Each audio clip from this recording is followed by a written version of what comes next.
Bien, ya estamos entonces conectados, me están siguiendo.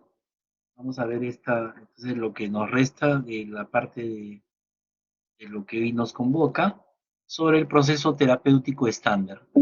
Nos quedamos entonces ahora para ver el seguimiento, ¿ya? El seguimiento. Sobre esto, por ejemplo, en términos de definición, hay también un conjunto de variables, ¿no? Totalmente distintas dependiendo del modelo, pero el seguimiento a manera estándar podemos determinarlo como un proceso, una fase, donde cada una de las sesiones que vamos tomando con los pacientes se van haciendo más espaciadas. Por ejemplo, empezamos con un paciente 2 veces por semana, luego pasamos a una vez por semana, luego pasamos a una vez cada 15 días y de pronto vamos terminando el tratamiento con una vez al mes y quizás ya con una frecuencia mucho más espaciada de una vez cada 6 meses, por ejemplo, ¿no? Hasta que se dé el alta definitiva. Este proceso de cambio de sesiones va a depender mucho de las características del paciente, ¿no? O sea, o del tema que estamos tratando. Por ejemplo, vamos a suponer un paciente que tiene consumo de fármacos, o mejor dicho, un paciente farmacodependiente. Cuando decimos farmacodependiente, estamos hablando de incluido alcohol, ojo, ¿ya? Porque siempre ese debate se dice alcohol y drogas, cuando el alcohol también es una droga, ¿no? Es una droga legal que tiene mucha aceptación social y cuyo consumo origina muchísimos de los problemas de nuestra salud emocional y mental en nuestro país. El alcoholismo tiene un impacto enorme en los altos niveles de comorbilidad. El alcoholismo está asociado, por ejemplo, a la depresión o a la depresión asociada al alcoholismo. Y en nuestro país tenemos mucho consumo de alcohol y en una bebida tan popular como es la cerveza, ¿no? Y claro, la cerveza o las compañías de cerveza siempre están buscando estudios, financiando estudios para demostrar las bondades de ese oro amarillo muy intenso que es la cebada en la cerveza para justificar su consumo. Pero en términos de nuestra idiosincrasia y nuestra cultura, por ejemplo, el consumo de alcohol en Puno, en la fiesta de la Candelaria, cada fiesta de la Candelaria se diferencia de un año a otro por la cantidad de cajas de cerveza que se consumen. O sea, el éxito de la fiesta pasa por superar los indicadores de venta de cajas de cerveza. Es una cosa increíble, ¿no? O sea, si en esta fiesta se vendieron tanta cantidad de cajas en este año, el siguiente año deben venderse más. Y eso incrementa los niveles de asistencia y de presencia de gente.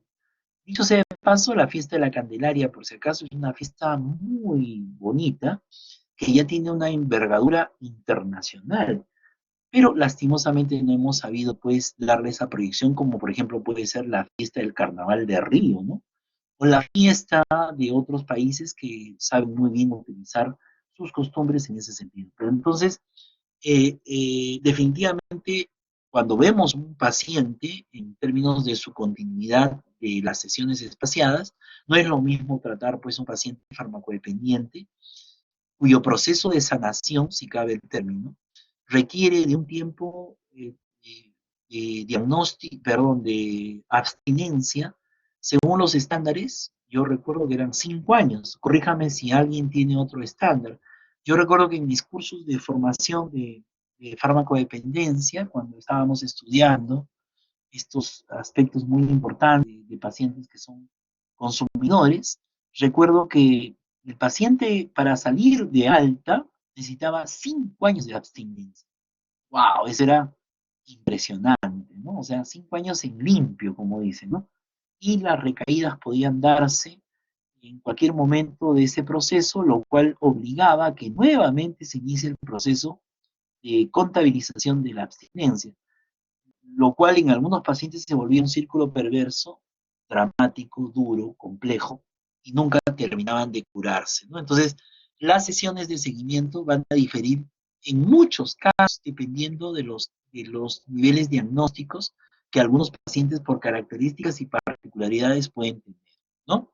Y siempre, repito, este tema de la conversación con el paciente sobre la frecuencia de sesiones es un tema por sí ya terapéutico, ¿no? El paciente que pregunta cuántas sesiones va a durar, es un paciente que tiene expectativas sobre la posibilidad definitiva de cura, o sea, va convencido. Y ahí hay un nivel de sugestión muy interesante que si el terapeuta, y en particular su estilo terapéutico, utiliza, pues ya tiene prácticamente ganado el tema, ¿no? En términos de la posibilidad de solucionar los problemas que se presenten. Y finalmente, en términos de lo que significa, en términos de lo que significa el, el tema del cierre como último proceso o fase del proceso psicoterapéutico estándar, el cierre, ¿no? Que vendría a ser la fase final, ¿no? Donde el mismo paciente va a, diríamos, a mirarse a sí mismo y a observar si es que ha habido el cambio, esa transformación. Hemos puesto esa figurita para que veamos el sentido del cambio, ¿no? Iniciamos quizás la terapia en términos simbólicos como un gusano y terminamos como una mariposa. No ojo, no tomen el sentido literal de esa figura en el sentido así medio curioso que ustedes tienden a ver las cosas, ¿no? Sino en esa transformación, ¿no? Que tiene el ser humano de cambiar, de cómo se ha sentido pronto al iniciar una terapia y cómo puede terminar después de ella, ¿no? O sea, liberado, totalmente con una percepción de sí mismo, de una manera brillante. Ahora, hay una interesante analogía sobre esto, ¿no? O sea, esta lucha que tiene el gusano para convertirse en mariposa tiene un proceso. O sea, en otras palabras, si nosotros le abrimos el capullo y le empezamos a facilitar que pueda volar antes de tiempo, prácticamente le quitamos la fortaleza que al momento de golpear el capullo, el gusano para hacer mariposa, cuando ya sale con la ayuda adelantada, diríamos así, pues no va a poder volar. Entonces, este proceso dura dependiendo de cuánto haga en el proceso natural el paciente de su lucha por salir adelante. Simbólicamente, este gusano, en el caso de la mariposa, tiene ese ciclo determinado en función al fortalecimiento de sus alas para poder volar. Y ese vuelo va a darse cuando deba darse. Algo haciendo el símil, como decíamos en el caso de la terapia, el terapeuta no va a hacer que el paciente, porque ya lúcidamente el terapeuta sabe de qué va el tema, pues va a adelantar procesos, ¿no? Y no podemos hacer eso porque la gente tiene un tiempo diferenciado del tiempo del terapeuta y al mismo tiempo del tiempo de la terapia. Entonces, en otras palabras, nosotros podemos decir que hay tres tiempos diferenciados. Los tiempos terapéuticos, o sea, la aplicación de la terapia propiamente dicha, el tiempo del terapeuta, que es la visión que tiene sobre qué cosa puede ocurrir, y el propio tiempo del paciente, que muchas veces es el tiempo que va a determinar que el proceso se alargue, se acorte, se dé o no se dé, porque decide si cambia o no. Es un proceso donde el paciente, si bien es cierto, puede ya saber qué es lo que tiene que cambiar, pero no lo quiere. Porque cuando uno sabe qué quiere cambiar y no cambia, es porque gana algo no cambiando. Entonces, en la terapia podemos descubrir, si queremos, en el paciente, qué cosas él perdería si cambia y qué cosas él ganaría si cambia. Y a veces las cosas que uno pierde cambiando son de pronto más importantes para el paciente que aquellas cosas que gana. Entonces, ahí hay que reestructurar la visión del paciente sobre el contenido del cambio. Y obviamente, así como el gusano para hacer mariposa requiere de un tiempo y fortalecimiento de sus alas para romper el capullo y volar, así también el paciente necesita su tiempo para que pueda cerrar todo aquello necesario para hacer el vuelo, simbólicamente, de los cambios que quiera ejecutar. ¿Ok? Entonces, en esa perspectiva está. Muy bien, hasta aquí que me gustaría si hubieran alguna pregunta, alguna duda, porque lo otro ya corresponde a cosas mucho más sencillas, como por ejemplo temas vinculados a, a los momentos de la terapia y que de una u otra manera estoy seguro ustedes los conocen a la perfección. ¿Ok? Entonces, no sé si aquí tenemos algunas preguntas, algunas motivaciones en interés, algunas orientaciones que podamos hacer. Justo aquí tenemos, miren, la imagen de la última película que vimos, de la escena. Esta es una escena donde el terapeuta le está ayudando para que pueda vencer la tartamudez. En la escena de la película, eh, ¿cómo se llama la película? El Rey, ¿no? El discurso del rey, ¿no? Entonces, en este contacto inicial, esa secuencia que tenemos ahorita, la memoria, como el terapeuta establece a través de las reglas de juego, de sus reglas de juego, de su reino, la posibilidad de que este paciente, muy peculiar él, asista por iniciativa propia, ¿no? Asista porque está convencido que puede ser ayudado por el terapeuta. En el contacto inicial vamos a considerar pacientes que vienen por distintas circunstancias, porque los mandan sus padres, porque así los han obligado en el colegio, y otros que, y esos son los más complejos, los que asisten con engaño. Y, no, me ha pasado más de una vez que he recibido pacientes que se sientan y de pronto tienen un rostro de incertidumbre, por un lado, y otro de rabia y de cólera, por el otro, donde sencillamente los han llevado a un lugar diciéndoles que van a un sitio y terminan en otro. Y eso es súper, súper, diríamos, complejo, ¿no? Y lo que hacemos nosotros es bajar los niveles de ansiedad, de frustración, de ira, de cólera, y de pronto tratar de manejar la presencia en otro contexto para poderlo hacer que ellos, si van a continuar viniendo, ahora lo hagan porque así lo han decidido, no porque con engaños o por obligación los han traído. Pero siempre tenemos esos pacientes, ¿no? Por si acaso. ¿Sí? Muy bien. A ver, ¿tenemos alguna preguntita? ¿Me están siguiendo? ¿Estamos ahí conectados o todavía ustedes están en el lonche? Por favor. ¿Sí? Ah, sí, ok, vamos a ver. ¿Alguna inquietud hasta aquí? ¿Alguna pregunta? ¿Alguna experiencia? Por ejemplo, yo les voy a preguntar sobre este punto del contacto inicial. ¿Tienen ustedes una anécdota donde ese contacto inicial les ha marcado hasta ahora su dinámica y su experiencia y va a perdurar de aquí hasta el fin de sus días? ¿Alguien ha vivenciado una situación de contacto inicial que sea motivo de alguna de algún intercambio con nosotros y nos cuente su experiencia? ¿O de pronto lo puede escribir? ¿Alguien recuerda? Por ejemplo, mientras de pronto alguien se anima a intervenir, nos gustaría mucho que eso suceda, o escribe el caso. Quiero contarles mi primera experiencia en mi formación como terapeuta. Esto data ya de 30 años atrás. Entonces, resulta que estábamos en una sesión, eh, era una de las primeras sesiones que yo, en realidad mi primer paciente fue una mujer que estaba sufriendo maltrato por parte de su esposo y era un caso de infidelidad. O sea, y me fue bastante bien porque logramos tener varias sesiones, cosa que era para ser primera vez un poquito complejo, ¿no? Todo el mundo siempre teníamos expectativa si vendría el paciente en la segunda sesión, más aún cuando estábamos en formación. Éramos un centro que tenía una asistente y asistían los pacientes con esa característica.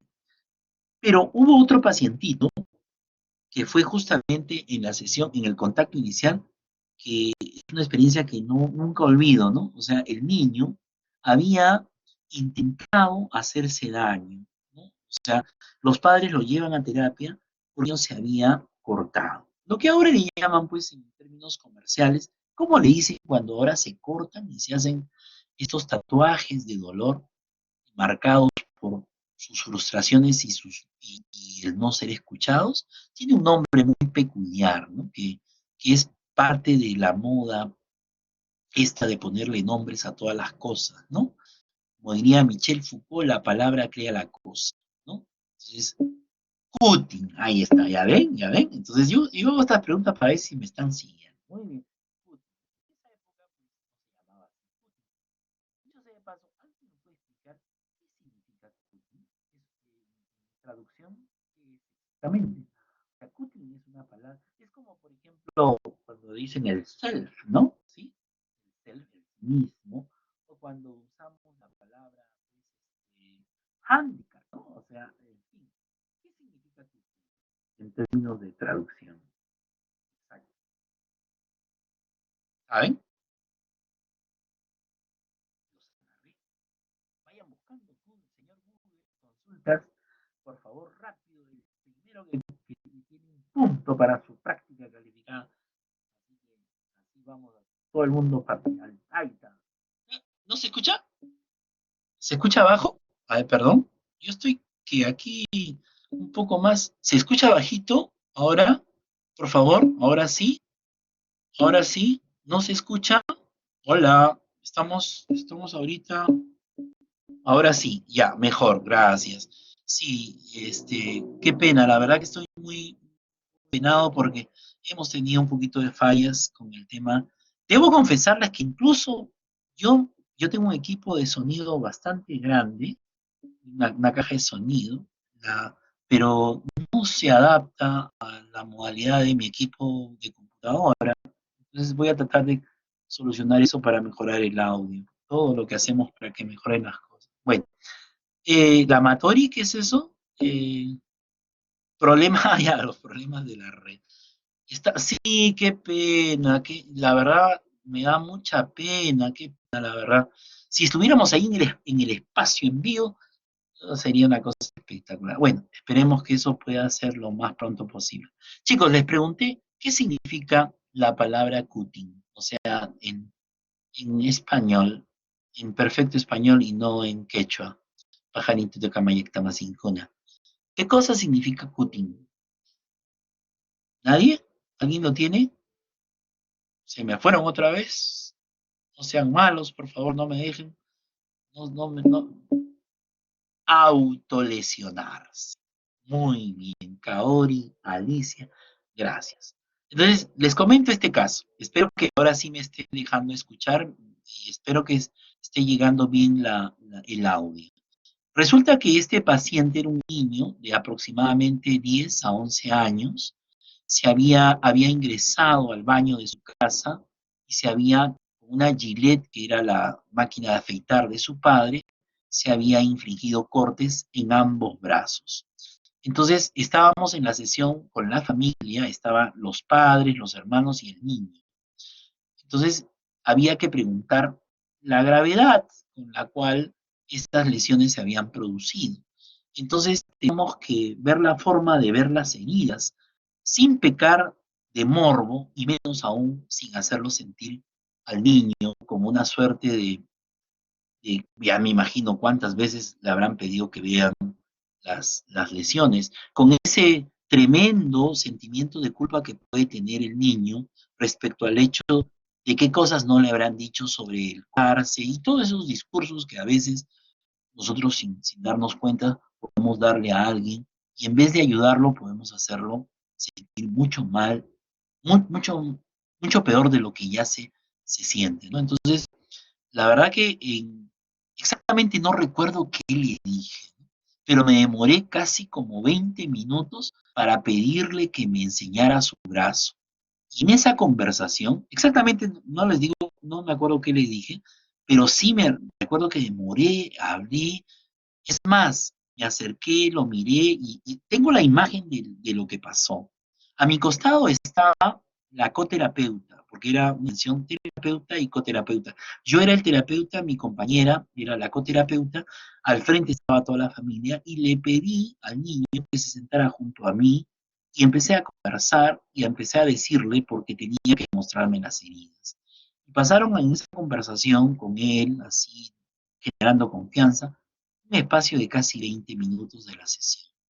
Y al final vino la parte donde tenía que descubrirse las heridas, ¿no? Y el niño me enseñó y observé el nivel de corte que podía él tener y ver el grado de complejidad del por qué o cómo lo hacía. Entonces, miren, definitivamente quizás de pronto, y ese es el más grande recuerdo de una experiencia de contacto inicial que tuve. O sea, de cómo esas cosas en el contacto inicial nos van marcando, ¿no? Nos van dando una pauta. Tengo otras más, ¿no? Porque hubo una previa cuando estaba en mi formación como interno, ¿no? Pero quiero compartir esta que les he señalado como experiencia. ¿Tienen ustedes alguna de las experiencias, pocas o muchas que tengan, de contacto con pacientes que forme parte de un anecdotario, más allá de un anecdotario, de una suerte de cosas que le van dando a usted experiencias sobre esta fase, el contacto inicial? ¿Alguien quisiera compartir? ¿Alguien tiene alguna vivencia, cabe el término, sobre este momento? ¿Nadie? ¿Nadie pasó por esta experiencia del contacto inicial?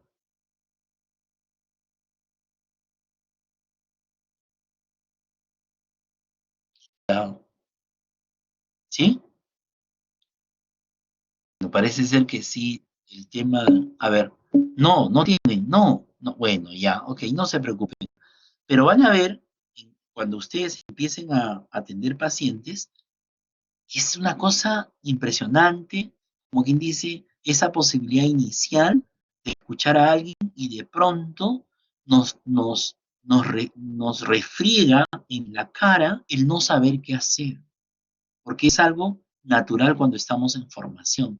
Entonces, por eso es que nosotros en nuestros cursos lo que tratamos es transmitir algunas cosas que puedan ayudar a los chicos a salir de este tipo de impases, ¿no? Entonces, por ejemplo, en nuestra primera experiencia de contacto inicial, lo mejor que podríamos hacer es escuchar, darnos el tiempo, no aventurarnos con esa ligereza que a veces suele, ¿no?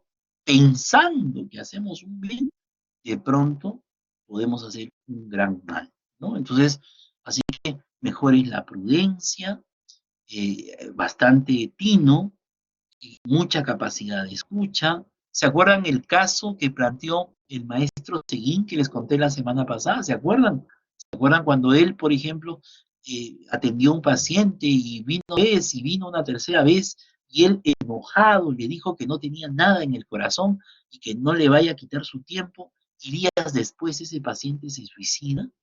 Por eso es que hay que tener esa fineza de la escucha, de esa capacidad de ese quinto oído, que escucha lo que otros no escuchan, que está atento a aquello que otros de pronto no le toman en consideración.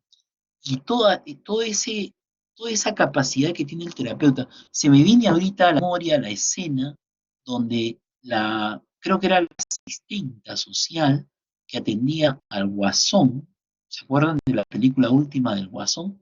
Y él le pedía, suplicándole, ¿no? Que le diera más dosis de pastillas. Y ella le dice, oiga, pero si su dosis llega, creo que eran 27 pastillas diarias, ¿no? Y no cae su tristeza, su dolor, esa muerte que estaba viviendo en el día a día. Y él clamaba sobre esa muerte más ayuda, y ella no escuchaba esa circunstancia que más adelante llevó a este personaje a pasar a otro momento que incluso origina la muerte de otras personas.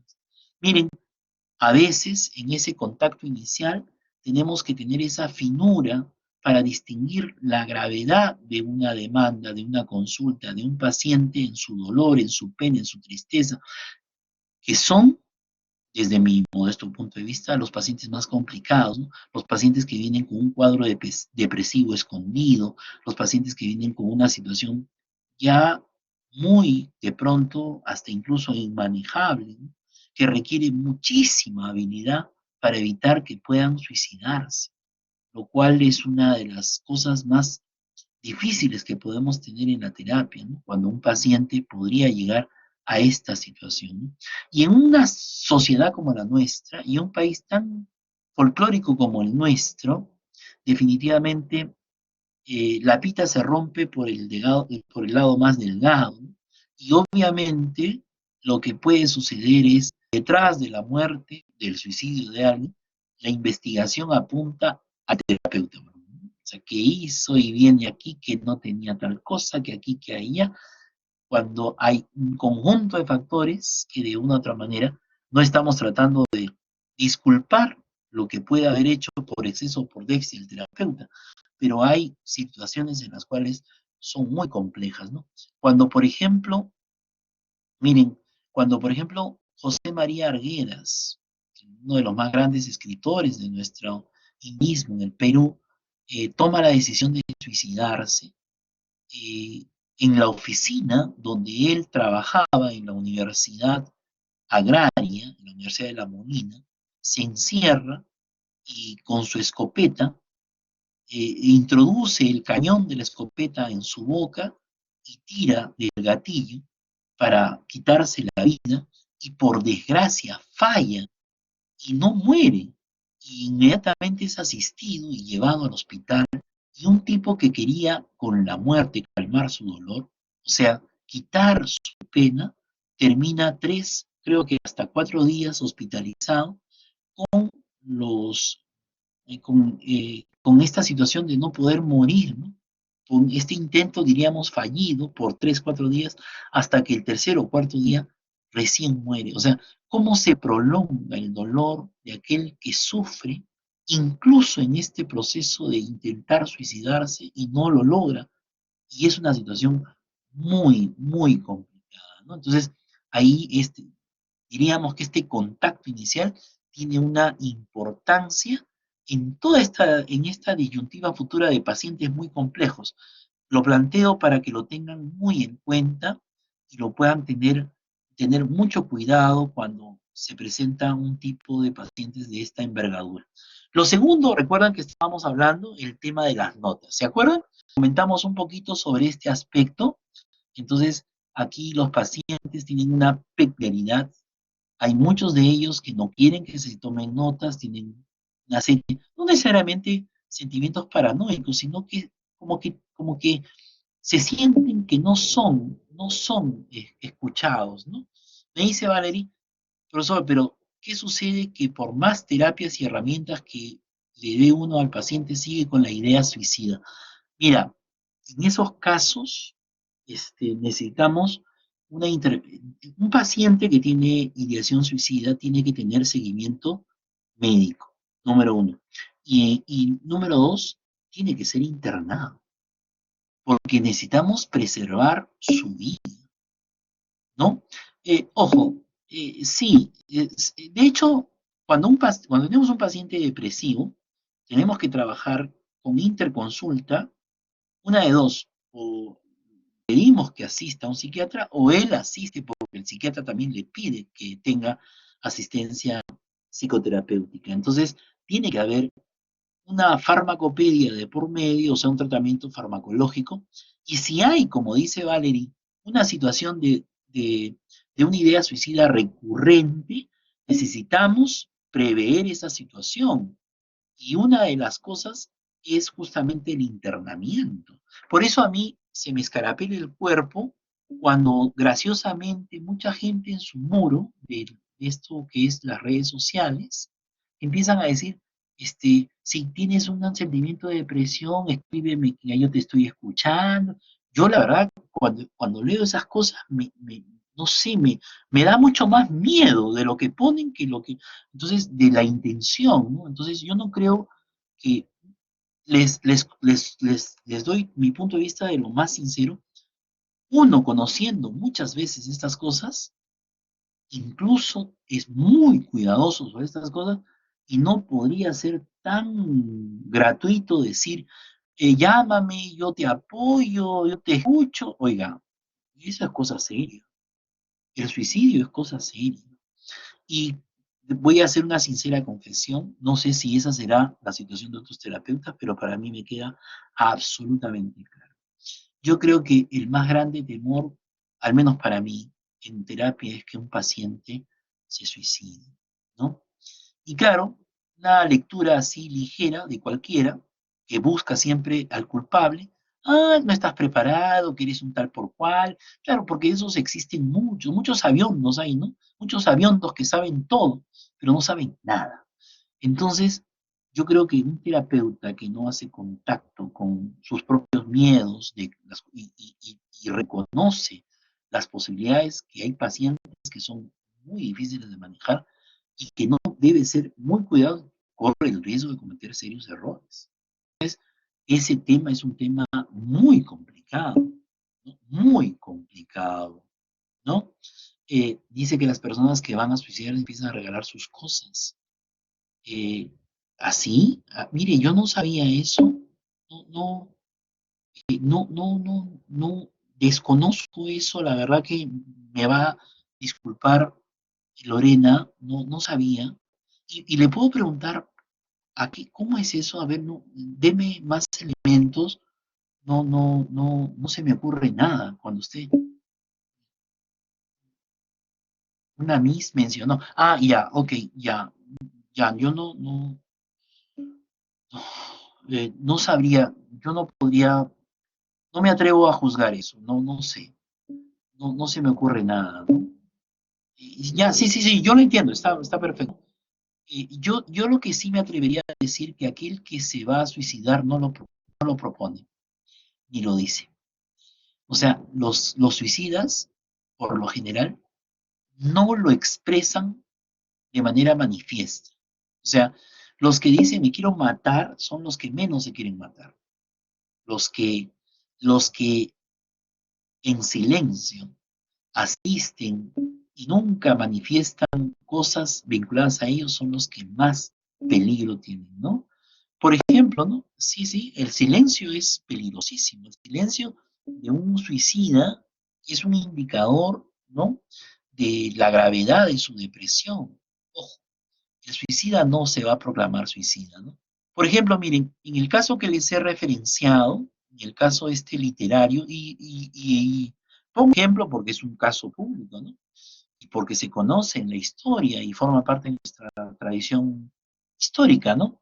Eh, José María Arguedas escribe un libro que se llama El zorro de arriba, perdón, y el zorro de abajo. Es un cuento, ¿no? Y en ese cuento, parte del cuento, en la parte final, como una suerte de complemento, va narrando y explicando por qué se va a suicidar. Es una cosa metafórica, ¿no? O sea, escribe su último libro de, de su función como escritor y al mismo tiempo, en paralelo, hace esta suerte de explicación de carta final, ¿no? Dice Lorena, es que, profe, ellos mayormente cargan con su dolor solos hasta el... Sí, claro. Por eso le comento que hay que tener mucho cuidado. Yo le tengo mucho respeto a todos mis pacientes, a mucho respeto, pero le tengo un doble respeto y consideración a los depresivos, porque la depresión mata. Y la depresión mata no solamente porque se hunde el paciente y baja su sistema inmunológico y se hace susceptible a que pueda morir, ¿no? Sino que puede tomar la decisión de adelantar ese proceso. Ese es el tema. La depresión está asociada al suicidio y el suicidio es una cosa muy compleja y impacta en términos de la sociedad.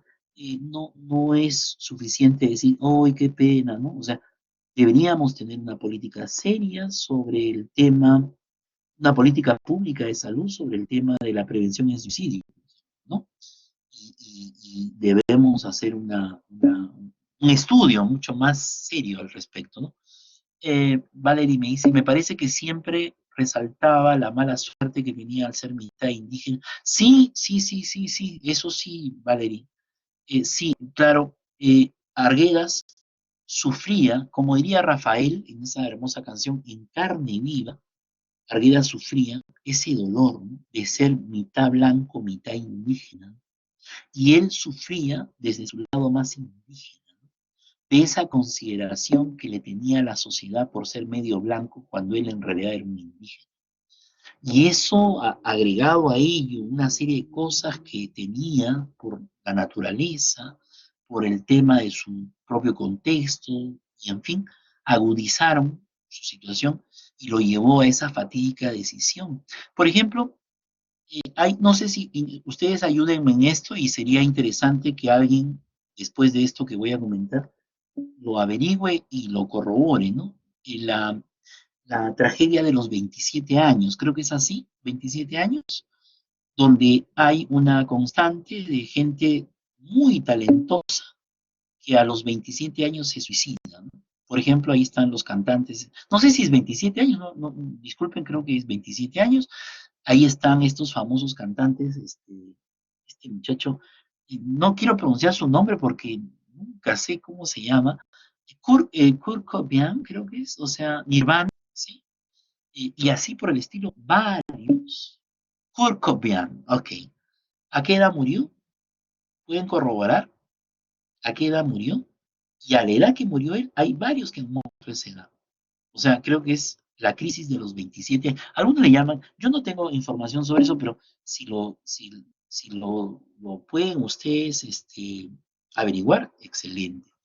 Nicolás me dice, ha pasado un caso de chica de la Open. Uy, sí, sí, Nicolás, ese caso está en mi corazón y en mi recuerdo, ¿no? Sí, fue una cosa muy, muy penosa, ¿no? Ah, sí, pues, Luz Helena me dice silencio, ¿no? No sea propicio el momento y la oportunidad para recordarla a la compañera. Yo no puedo opinar de algo que yo siempre pregunté cómo se llamaba, ¿no? La serie de cosas, pero en fin, no quisiera yo tocar ese un poco complicado, ¿no? Pero yo sí creo, yo recuerdo que en algunas clases previas a ese incidente, yo enseño en la UPN hace varios años, 2012, no sé si seguiré, bueno, en fin, esas cosas uno nunca sabe, pero de una u otra manera, siempre conversando con los estudiantes, les planteaba el tema de la depresión, e incluso yo recuerdo que comentaba sobre los peligros de las infraestructuras educativas y las facilidades que puede haber para que una persona que emocionalmente no se encuentre bien pueda tener este tipo de decisiones, ¿no? Bueno, lastimosamente ocurrió, ¿no? Al margen de saber los pormenores, ocurrió y es una, una pena, no tenemos. Y lo curioso es que después también ocurrió en otra universidad, ocurrió en San Marcos, ocurrió en, en Trujillo, creo también, y así por el estilo, ¿no? Y no estamos teniendo una política de prevención del suicidio y identificación de casos potenciales, ¿no? Entonces, en el Hotel Sheraton también, sí, sí, sí, sí. La verdad que, claro, uno lo puede ver, y claro, algunos piensan que estadísticamente son los menos, ¿no? Pero yo creo que solo uno ya no amerita eh, atenderlo, ¿no? Me dice Claudia Lucero, ¿qué pregunta tan difícil me haces, Claudia? ¿Existe la enfermedad de la depresión? En términos de nuestros procesos científicos de la psicología, pues la enfermedad de la depresión es un hecho, ¿no? Diagnosticado, evidente, contundente, bioquímicamente establecido, ¿no?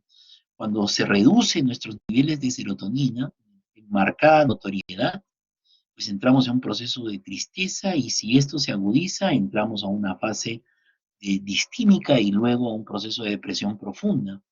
La depresión existe, ¿no? Como enfermedad, como otras enfermedades. El tema es que tiene un detalle muy particular la depresión. La depresión, a diferencia de otras enfermedades, eh, eh, eh, ojo, no entiendo esa parte, te agradecería que me expliques, pero explico un poquito la idea. La depresión, a diferencia de otras enfermedades, tiene un detalle muy peculiar. En los niños, ojo, en los niños se expresa de manera distinta que lo que comúnmente se conoce. Los niños agresivos, violentos, iracundos, irascibles, tienen que ser descartados como casos de depresión, porque la depresión en los niños se expresa así. a diferencia de los adultos que lo expresan de una manera distinta, como por ejemplo los típicos abandonos en la alimentación, el cuidado y aseo personal, en lo que se refiere al desgano, una serie de cosas que son típicas en la depresión. A mí me preocupa mucho la depresión en los niños, ¿no? Los niños, la primera presentación de un proceso depresivo se da justamente en el contexto de la primera infancia, ¿no? Y justamente se expresa en estas conductas que inicialmente son diagnosticadas erróneamente, muchas veces, como conductas de agresividad, violencia infantil y esas cosas que muchas, hiperactividad, una serie de cosas, que se confunden con la depresión. Yo creo que ahí hay que afinar nuestros criterios diagnósticos y nuestros niveles preventivos, y ahí los psicólogos jugamos un papel preponderante en el contexto de la escuela, en la comunidad, que es muy importante, ¿no? Entonces, lo curioso que en la historia, ojo, en la historia del paciente depresivo, hay momentos marcadamente o diríamos curiosamente, muy identificables. O sea, convivió con la depresión, pero hubo dos, tres, uno cuando era niño, cuando era adolescente, cuando era adulto y cuando ya empieza el cuadro definitivo. Entonces, sucede eso. Entonces, a veces por ahí se pierde esa. Y hay, les digo con mucha sinceridad, hay una cantidad, yo calculo 10% de la población, me atrevería a decir que tiene diagnóstico, presunción diagnóstica de depresión, no diagnóstica. O sea, para que vean la complejidad del problema. ¿No? Me dice Nicolás, Claudia, sí, te escucho, por favor, Claudia. ¿Cómo no? Gracias por participar, Claudia. Profesor, a lo que yo me refería si existía la enfermedad de la depresión, por ejemplo, yo tengo mi prima que claro ahorita sigue siendo mi prima porque no ha llegado tanto, sí ha intentado varias veces, pero varias veces ha sido salvada, pero sin embargo, cuando ella va a terapia, o bueno, sigue en la terapia, sin embargo, pero al comienzo cuando iba a terapia, no se encontraba la razón de sus depresiones, o sea, por qué se deprimía, por qué tenía esos pensamientos, o qué era lo que le afectaba, ni nada por el estilo. Y después de unos años se le diagnosticó con distimia, y que supuestamente lo que le explicaron a mi tía en ese momento, que era un tipo de depresión, pero biológicamente, que sus creaba lo suficientemente dopamina para que ella se sintiera tranquila y normal y por eso tenía esos ataques. Por eso mi pregunta era si existía la enfermedad de la depresión o está categorizado con otro nombre, o sea, que no hay una razón lógica para una depresión. No sé si me he dejado explicar Sí, o sí, sea, si sí. me he dejado entender. Sí, sí, sí, sí, sí. Mira, podríamos la, la distimia, como así también se le conoce a un proceso depresivo, diríamos, persistente, que siempre se está constantemente, podría tener, como quien dice, episodios menores, o sea, que se conoce, por ejemplo, como depresión menor, ¿no? Una cosa así, y que de una u otra manera se va a agudizar en un momento ya por el tiempo y se va a volver crónica. Por ejemplo, ¿no? Haciendo el símil, nosotros tenemos depresión, perdón, estrés, eh, el estrés que todo el día convivimos, siempre en una situación de estrés, y hay otro estrés que es crónico. El estrés nos genera que hagamos actividades, pero cuando es crónico, nos inmoviliza. La distimia, en este caso la depresión persistente, lo que nos hace es producir cuadros de tristeza, pero que van a ser tratados, superados, pero que cuando es persistente se convierte en crónica y al final termina siendo una depresión mayor.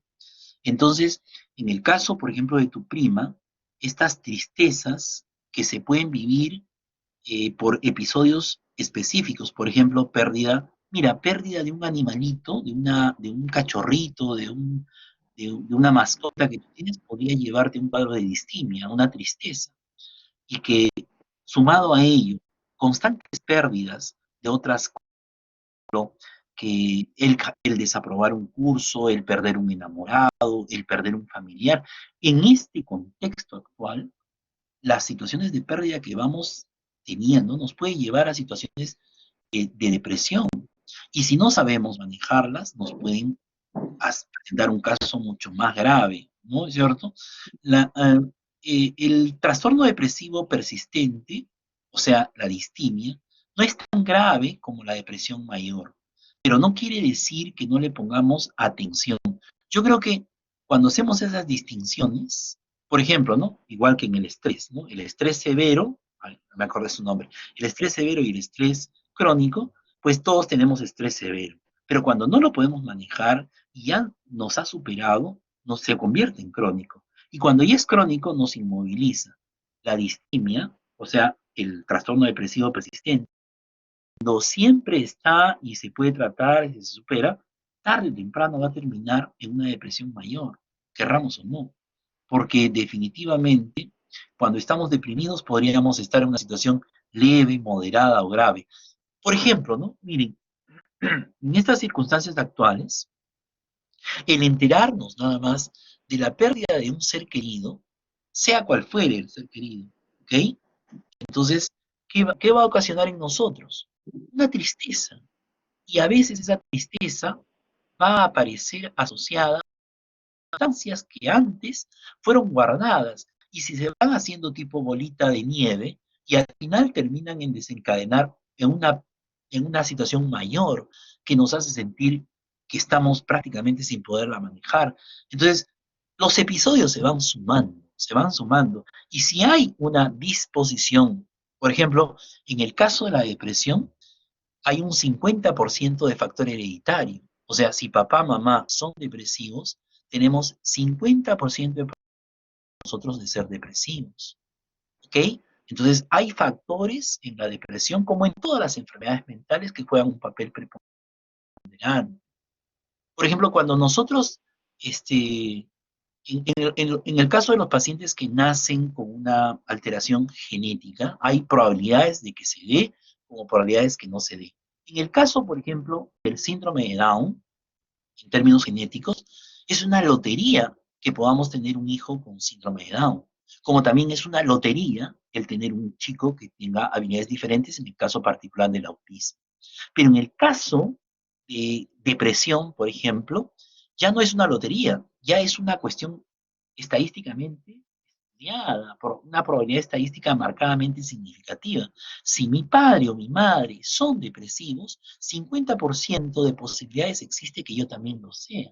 Y así, entonces hay cosas que se van repitiendo en algunas pautas de transmisión de generación en generación de enfermedades de índole, diríamos, en el rubro de la parte mental, ¿no? Ahora, volviendo un poquito a lo de la prima, quizás de pronto ahí, más allá de que si es una cosa o es otra, lo que necesita, en el caso de ella, es mucho más nivel de tratamiento, de acompañamiento, de identificación, de mejora de diagnóstico, qué sé yo, para que pueda salir de estas circunstancias. Porque si ya lo hizo una, dos, tres veces, pues hay que tener mucho cuidado. Ahora, quiero alejarme del caso de la prima y hablar en general, si ustedes me lo permiten. Cuando hay un dolor, o sea, muy intenso, una pena muy fuerte, como es el caso de la depresión, que lleva al suicidio, yo he encontrado una relación, y esto, discúlpeme, es una experiencia terapéutica, ¿no? Quiero solamente basarme en todo lo que uno puede haber leído, sino un poquito también transmitir lo que uno ha visto. Yo he encontrado una relación muy compleja, no quería utilizar la palabra interesante, ¿no? Porque me suena muy difícil decir eso, pero sí he encontrado una complejidad, diríamos así, entre la depresión, abuso y violencia sexual, o sea, violación.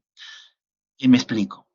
Curiosamente, lo primero que hacemos cuando hay un cuadro depresivo, es lo primero que yo hago, ojo, cuando veo un paciente con características depresivas, con posibilidad de un trastorno depresivo, distímico o persistente o depresión mayor, tengo que descartar necesariamente abuso sexual o violación. Hay una altísima relación en ese sentido.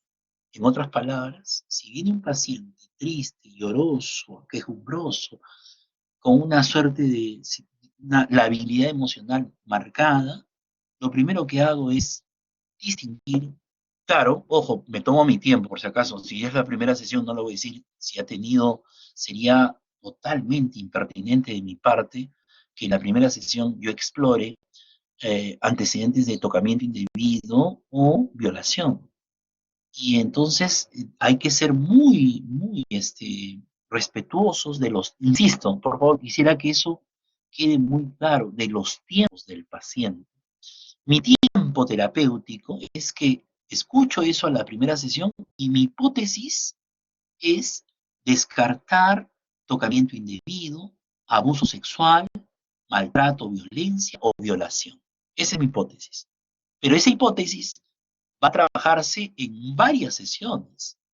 Porque si en la primera sesión yo le pregunto si ha sido violentada, abusada, ojo, ya no abusada, abusada y abusado.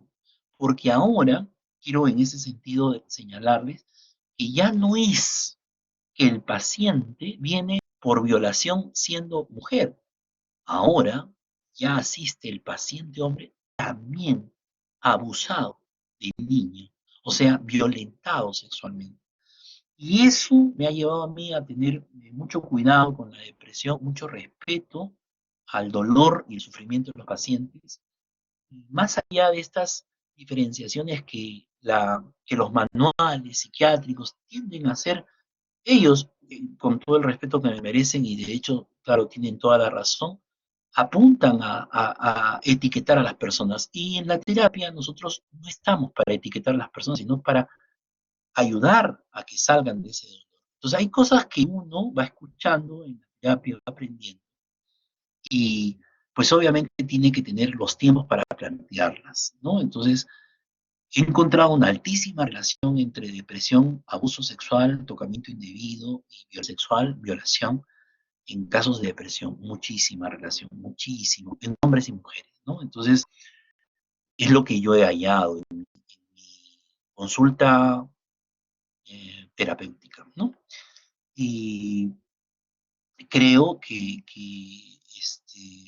porque es un sufrimiento muy, muy fuerte, ¿no? Yo inicialmente tenía así esa suerte de, diríamos, prejuicio sistémico, y que después se fue corroborando, corroborando, y empecé a notar que era una constante, ¿no? Entonces, bueno, habrá que ver, ¿no? Ahora, hay otro formato, ¿no? Como que si es eh, como lo que he manifestado, de hereditario, que si se puede tratar o no, qué sé yo, una serie de cosas que se podrían considerar. Lorena, sí, dime, me dice hola, hola, hola, ¿cómo estás? Entonces, pero es un tema que hay que tenerlo ahí con pinzas, ¿no? Con pinzas. Yo creo que, por ejemplo, eh, depresión en el Perú sería una tesis de investigación muy interesante. Los reto a estudiar ese tema, pero en el Perú.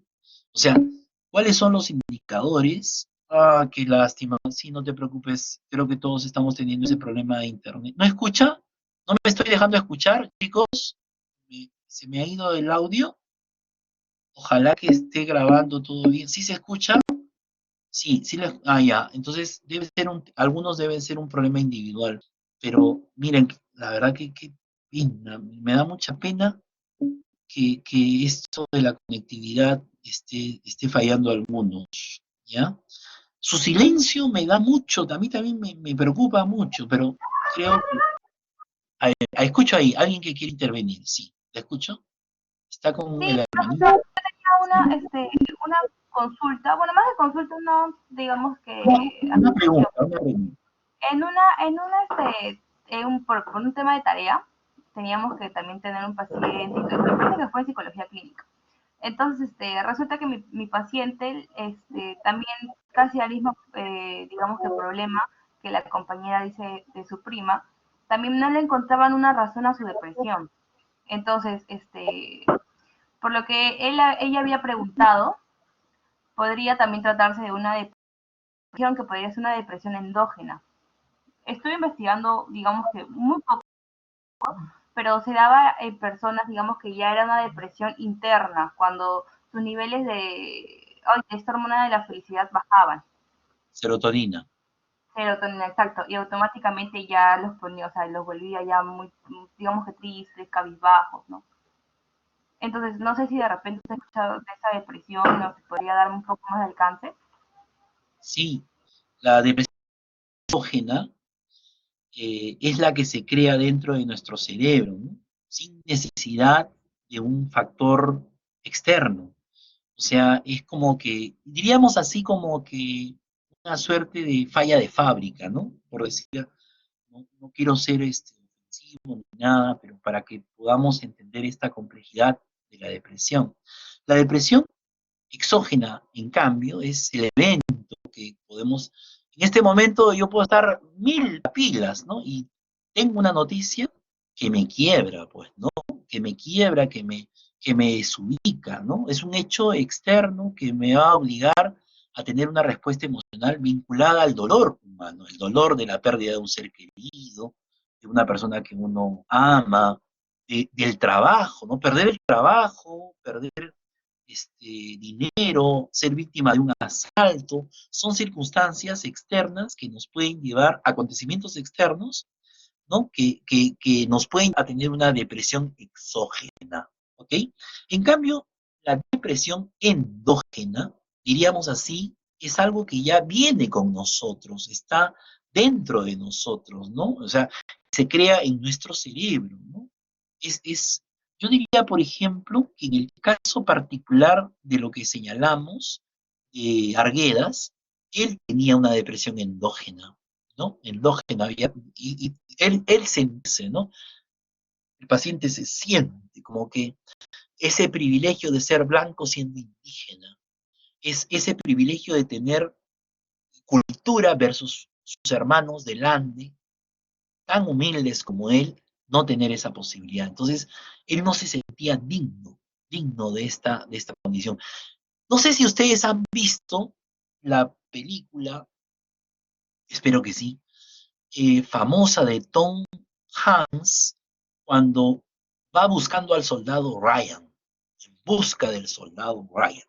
No sé si han visto esa película. Si no la han visto, véanla, dura más de 2 horas, muy bonita. Yo la he visto como 3, 4 veces. Es impactante esa película. ¿Me están siguiendo? Estamos en la frecuencia modulada Radio Panamericana Sur, Radio Depresión. La película se llama Buscando al Soldado Ryan. Buscando al Soldado Ryan. Y en una parte de la película, en una escena importante, el soldado Ryan que había sido salvado y que había costado la muerte de más de un pelotón de pequeño pelotón de 8 hombres, creo, fueron a buscarlo a él, 8 o 9 hombres, fueron a buscarlo a él en el frente de batalla y tenían la tarea de devolverlo a su casa. Su madre había ya enterrado a 3 de sus hermanos y él era el cuarto que podían enterrar porque estaba en el frente de batalla. Así que el comando general del ejército norteamericano ordena que ese soldado regrese a la casa de su madre como una suerte de reivindicación por la muerte de tantos hijos de esa madre que ya no podía pues entregar a un cuarto de sus hijos, a un cuarto hijo que pueda. En ese interín mueren 3 personas por salvar al Ryan.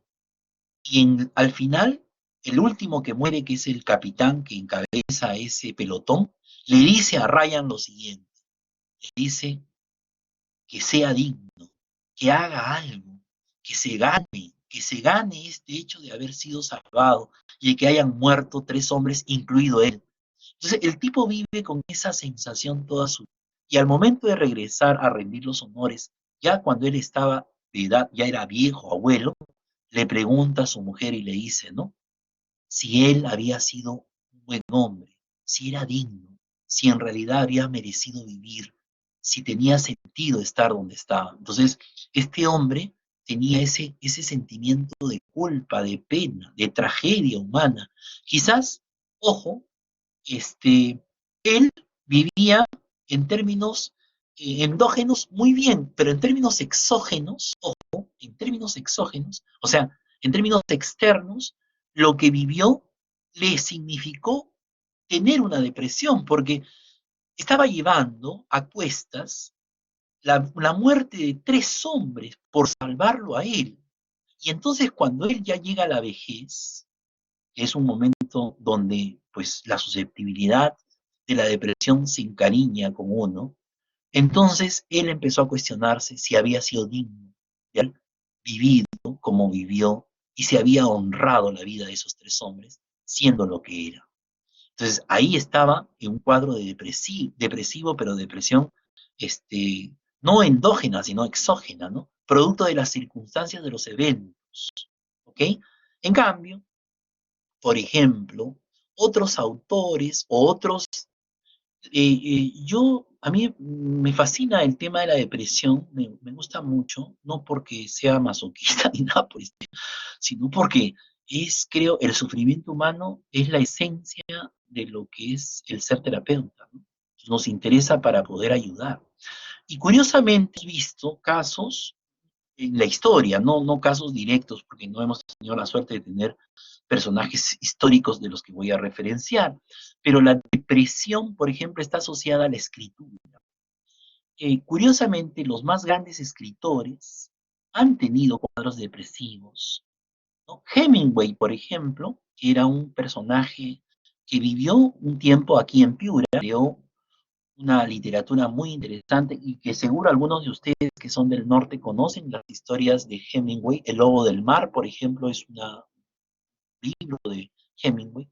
Lo hizo en la zona de Piura, ¿no? Ahí en las zonas de las caletas de playa. Y él entró a un cuadro de depresión cuando, por ejemplo, perdió sus habilidades y sus dotes de procrear o de su actividad sexual. Pero también otros autores han creado sus obras en estados de depresión profundo.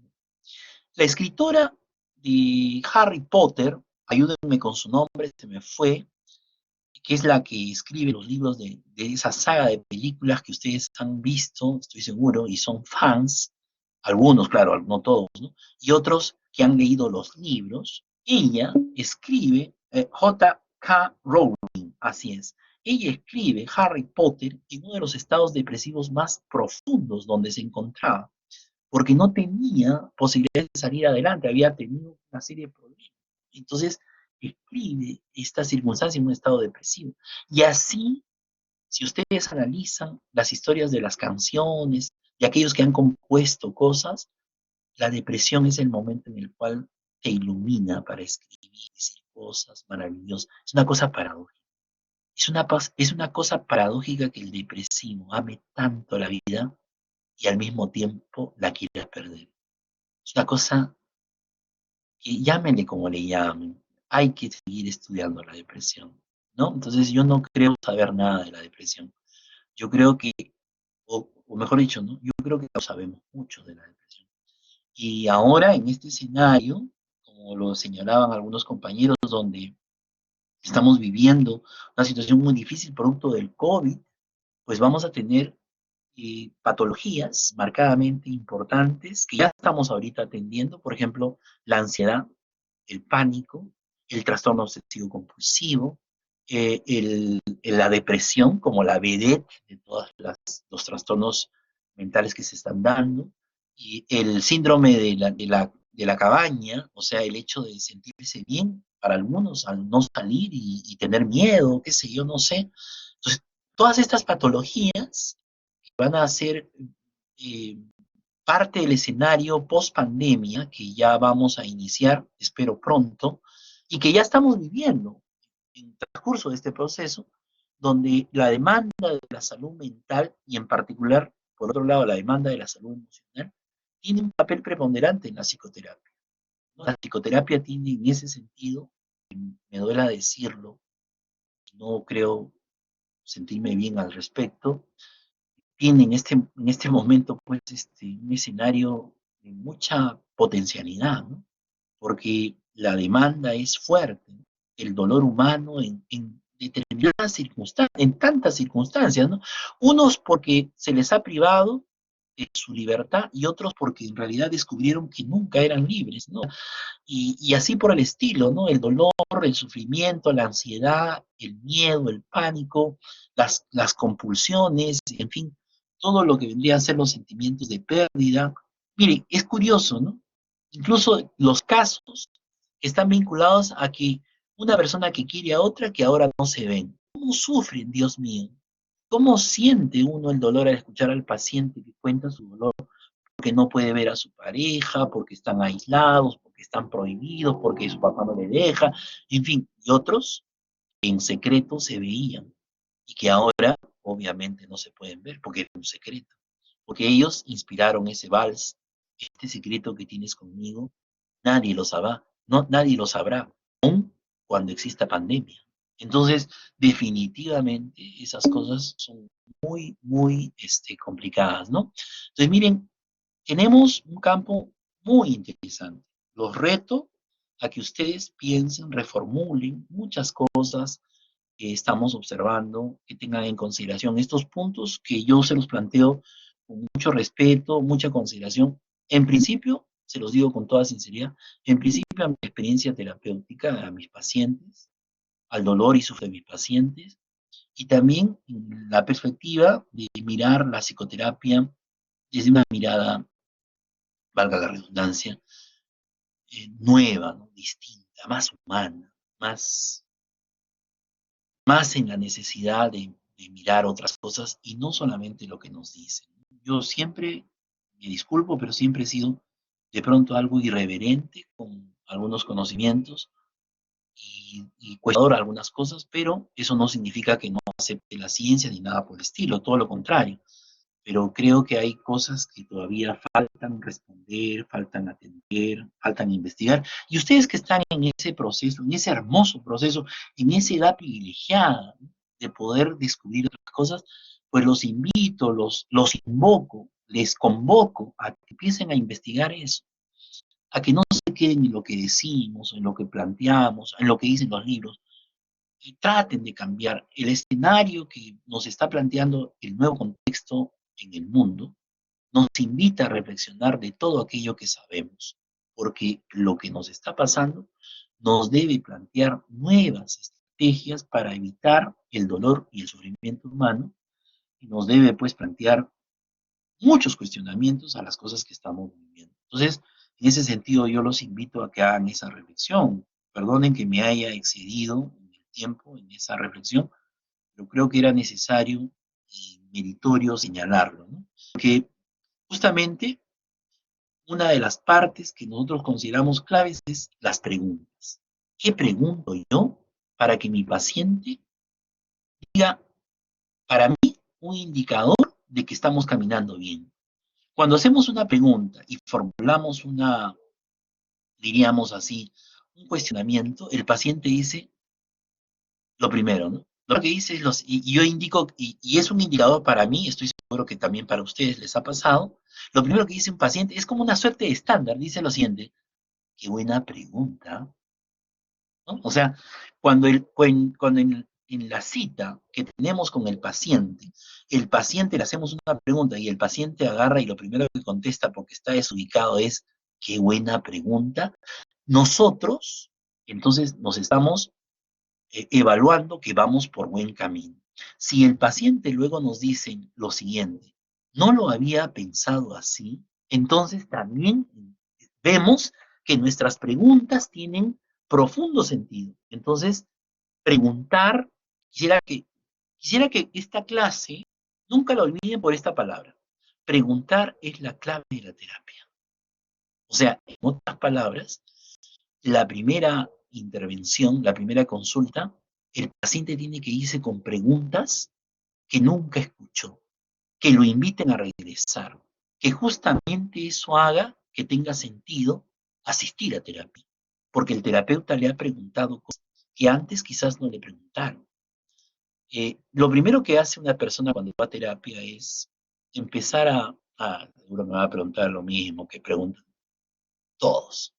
Y Comentario entre paréntesis, la anamnesis, que es un procedimiento riguroso, científico, muy bien estructurado, cuando empieza a ser utilizado en un proceso terapéutico, está decantado voy a decir una herejía, ojo, voy a decir una herejía, está decantado el fracaso en una situación terapéutica.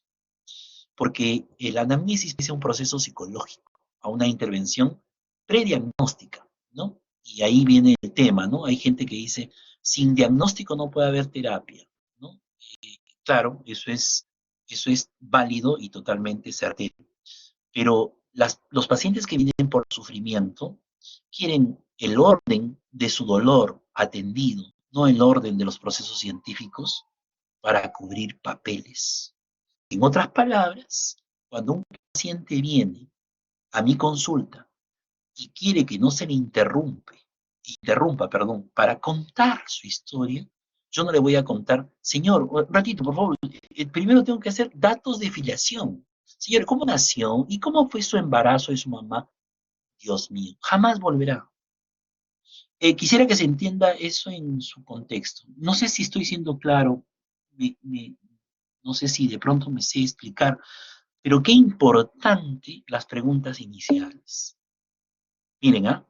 Y de pronto, en plena sesión, el paciente entra, se pone a llorar y, señor, su nombre, ¿no? Y señor, disculpe, todavía usted todavía no debe llorar, porque yo le pregunto recién puede llorar. No, no es así, ¿no es cierto? Entonces, la terapia no es como una sesión que tenemos convencionalmente en un proceso psicológico. Un proceso psicológico requiere un procedimiento muy científico, ¿no? Y yo les dije que la psicología es una ciencia y la terapia es un arte, ¿ok? Y vayan a ver esa diferencia significativa. Que la psicoterapia, siendo un arte, sea una forma particular del terapeuta de intervenir, hace que justamente el formato terapéutico estándar varíe dentro del espacio de cada paciente. Milton Erickson, el más grande psicoterapeuta, así concebido por la historia de la psicoterapia, decía, entre otras cosas, que la acción terapéutica es un proceso no estoy parafraseando, estoy tratando de dar la idea puntual. Decía más o menos así como que no existe técnica que se pueda aplicar de igual forma a todos los pacientes, que cada paciente tiene un detalle particular para aplicar una técnica para ese paciente y que por lo tanto la validez y confiabilidad es lo que yo digo, agrego a lo que decía el maestro Erickson, que a tal atento el mío, que la validez y la confiabilidad de esa técnica pues no puede funcionar para otro paciente, porque lo que le he hecho a ese paciente, terapéuticamente hablando, dista mucho de lo que podría hacerle a otro paciente. Ahí está la belleza del ejercicio terapéutico, ahí está lo hermoso que es hacer terapia, ¿no? Que es romper los esquemas, que el propio paciente, sí, mira, qué bien lo has planteado tú, Valerie, esa terapia, eso como que ahora se dice, ¿no? Como, no sé si ustedes recordarán cuando alguna vez han escuchado el famoso aprendizaje personalizado, ¿no? La terapia sí es proceso personalizado, ¿ok? Entonces, miren esa diferencia. Espero de manera elegante haber explicado este punto tan controversial, que de pronto genera mucha controversia, pero me parece muy importante en el tema terapéutico. Y quiero terminar, jovencitos, ya estamos en el borderline, usando los términos psicológicos de la hora, lastimosamente ya nos tenemos que ir. No sé si para felicidad de ustedes, para mí una cosa porque me encantan, ustedes están calladitos, y rompen todos los esquemas. Todos los que asesoran me dicen, oiga, usted debe hacer que los chicos participen, que hagan algo. Cuando yo digo, ya harán, no se preocupen. Primero hay que darles alguna formación, algo que necesitan base para que empiecen a trabajar en su hora práctica. Pero primero ahora algo de teoría, porque creo que es importante la teoría. Entonces me van a disculpar que yo me atribuya estas horas totales a una necesidad de escucha de parte de ustedes, pero pronto vamos a ser más lúdicos, más prácticos, pero siempre necesitamos reflexionar algunas, como dicen, ¿no? Y qué bueno, mira, Valerie, qué halago inmerecido me das cuando dices que te dejamos pensando y reflexionando. Es, si eso es lo que hemos logrado en esta clase, bendito sea el Señor, Alá, Jehová, Yahvé, quien sea el Creador, porque entonces estamos cumpliendo el objetivo, al margen de que no hemos hecho encuesta, preguntitas, palabritas, o sea, esas cosas son bonitas, y vamos a hacerlas, siempre las hacemos, pero hay que reflexionar cosas que yo estoy absolutamente convencido, ¿no? Que les puede ayudar para su ejercicio profesional. Yo estoy muy interesado en eso, me gusta mucho que los estudiantes abran la mente, en el buen sentido de la palabra, no para introyectar lo que yo pienso, sino cuestionar lo mismo que yo pienso y tener su propia luz en el camino. Eh, y también ya, qué bueno, Luz Helena, me encanta eso, gracias, estoy recibiendo halagos inmerecidos. Nos deja con la intriga. Sí, y ojalá la próxima clase, yo debo confesarles a veces, la verdad, lo que yo hago es, me concentro en ustedes, pienso que están al frente y me salen las cosas que quiero darles del corazón. Entonces, a ver si es que ustedes plantean la próxima. ¿Qué les parece? Miren, tenemos más de 10 películas recomendadas, 10 series y películas. Yo, en mi coherencia, he tomado la propuesta que hizo, me dejó con la intriga, por ejemplo, la clase pasada, Nicolás, creo que fue el grupo, no, perdón, Piero, el grupo de Piero me dejó con la intriga, entonces no pudimos ver, entonces yo, en noche así, en una noche tormentosa, aquí estábamos los dos. Entonces me puse a ver la película, voy a ver la escena, vi la escena del minuto tal, dije, y me dije, voy a ver, y me puse a ver toda la película. Entonces, si tenemos esto, hagamos pues ese ejercicio. Si alguien comenta algo, un compañero dice algo, yo si un estudiante me dice, profe, vea tal cosa, yo siempre tomo nota y trato de cumplir por lo menos de las 10 recomendaciones, por lo menos una. Algo estoy avanzando, me faltan 9, al siguiente 8. Pero si yo les recomiendo algo y ustedes no investigan, entonces a ver qué, a ver, préndanme la próxima semana, ¿qué les parece? Jovencitos, ha sido un placer para mí, muchísimas gracias.